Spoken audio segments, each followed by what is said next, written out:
There have been calls for, or should I say, to change the electoral system at municipal, provincial, or even national level. Some have criticized the current political system for not responding to the needs of the electorate. But just how far has South Africa come with this current electoral system? We're joined now in studio by Tselane, Executive Chairman at the Institute of Election Management.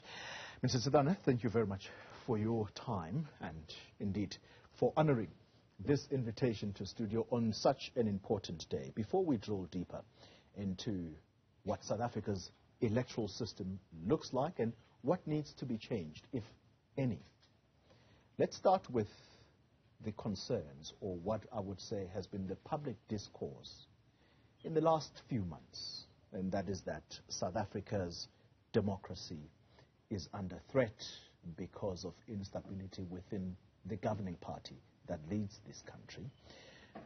You have some people who have suggested that the country is starting to experience symptoms of being a failed state. And those comments are not in the exclusive domain of those that are watching from outside. These are comments from someone who is about to be a former DG. So where do we start? Some people argue that the possible solution to this has to do with voter education, because you can't keep doing the same thing and expect a different result. In practice, what is that statement meant to say about the party that is currently in government? That you can't keep voting for the same party if it is the very same party that is oppressing you. Isn't that the point? It is the point, but it is not only the only point.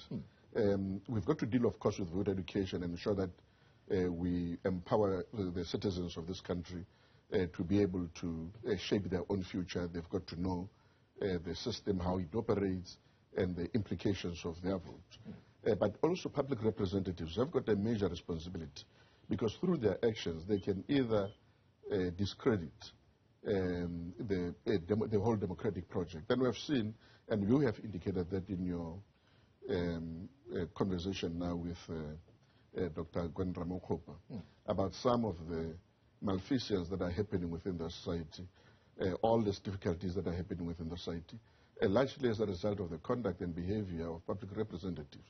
So public representatives have got to realize they've got enormous responsibilities in terms of ensuring that they engender confidence in the democratic project. So if, for instance, public representatives loot public resources, they don't actually do what they're supposed to be doing, they don't cater for the interests of the society, then that will eventually discredit the whole democratic project. And how do you engender that democratic process so that people don't lose confidence in it?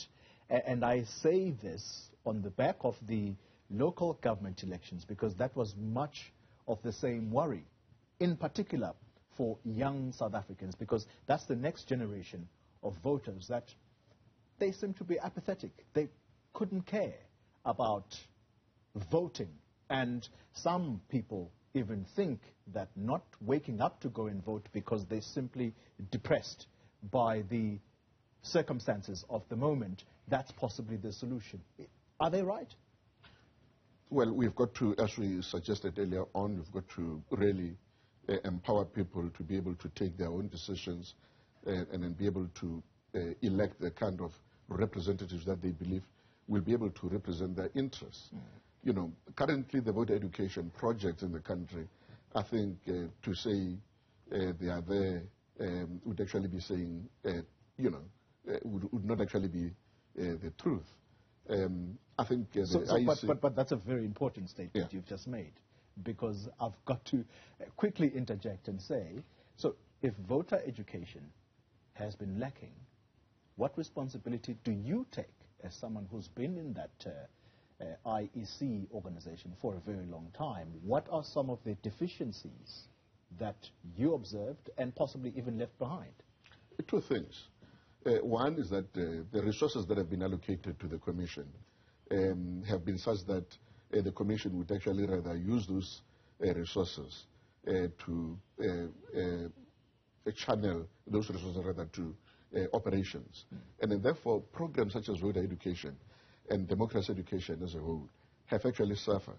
But also we've had a situation where most of civil society organizations also have actually almost taken a backseat and have not actually done what they're supposed to be doing, which is really to make sure that this voter education process is a joint responsibility, everybody within the society, including the political parties, by the way.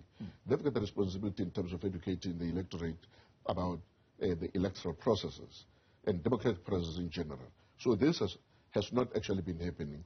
And I think, it is the tragedy of our current arrangement. Yeah. As we edge closer to the end of this conversation, let's talk about the changes that some people want to see effected. Do you think our electoral process is in desperate need of some kind of amendment, some kind of change? And if so, what needs to be changed at which level? There are many things that have got to change. The first thing is obviously implementing the Constitutional Court judgment, which indicated that we've got to make sure that independents are able to participate in national and provincial elections. So that is something that has got to happen before the 5th of June this year. That's the first thing that has got to happen. But introducing that new electoral system will have implications for quite a number of other processes, including actually on the party funding. Because now all of a sudden you will find an individual who is able to contest, and then theoretically, even though it is still going to be members sitting in the National Assembly who will be elected the president, theoretically it means that particular person would actually be elected as the president, or stand a chance to be elected as the president. And yet, in terms of the party funding rules, that particular person is not actually governed by the current arrangement. So the party funding... And so how is that person held accountable, for example? Is that part of the challenge? We've got to look into that and then make sure that that particular person who's coming in is also bound by the rules. So you've got to revise or amend the Party Funding Act in order to make sure that the individuals who are also going to be contesting the elections as independents are also covered by the same provisions that are there within the current Public Funding Act. Final question. Where to for South Africa? What does the future look like, not just post the past local government elections, but perhaps we're looking ahead to 2024. Do you foresee major changes in the South African political space? Not really. Remember that the only major changes will come as a result of the electoral processes. Currently, political parties are gearing themselves up for 2024. Of course, there's going to be serious changes in 2024. What are you based on that? I'm looking at the performance of the political parties over the years. If you look at how political parties have been performing, you realize that you no longer have one dominant political party. In Gauteng, if you take, for instance, the results of the last elections, the governing party, if you convert that into provincial elections, governing party had almost gone up about 36%. It's suffering. Yeah, Those words mustn't be difficult to come out of your mouth. It's suffering. And it might actually get out of power. So what are we looking at? So what it means is that going forward, and I've been saying this for quite some time, that coalition governments are going to be there in quite a number of provinces. It is possible also even at the national level. And then my greatest worry... Isn't that a cause for instability, though? My greatest worry and anxiety has actually been the fact that there is no regulation of this. And I'm not too sure whether public representatives will wait until when now that happens and say, but we've got to find a way of regulating coalitions. In my opinion, looking at the performance of the political parties over the years, and the fact that there is no longer a one dominant political party, it means we've got to anticipate that there are going to be coalitions in quite a number of areas. And then if there are going to be coalitions, how can we make coalitions effective?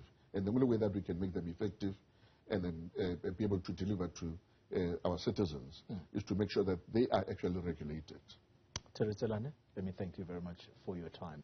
He leads the Institute of Election Management. Thanks indeed to Tselane for his time.